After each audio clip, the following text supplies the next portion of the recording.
So another thing that I'm gonna be playing around with up here, because again, this is a teaching garden and it's also a learning garden. And so I'm trying to figure out, how do we maximize the growth on some of these plants? And as I see so many of them sort of struggling, whether it be because it has been really dry, whether it's because it's sandy soil, and though we added lots of compost, maybe the compost wasn't rich enough. Are these wood chips technically, are they making it so that things are not growing as well as I want them to?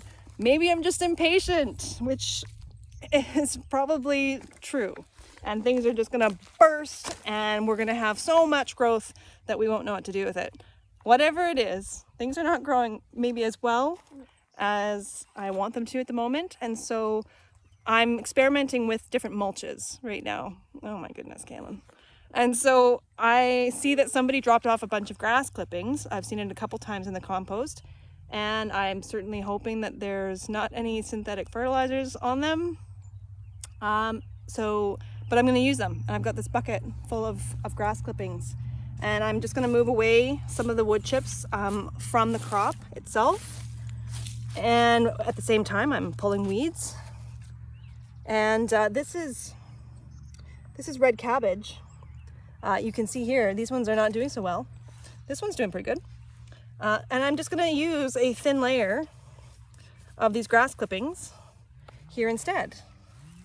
It's hard to see where, okay, yeah. Now with grass clippings, you don't wanna use a really thick layer because it can get very stinky and slimy as it starts to sort of ferment on itself. So, a thin enough layer, so that it doesn't do that, but a thick enough layer so that it actually creates a mulch.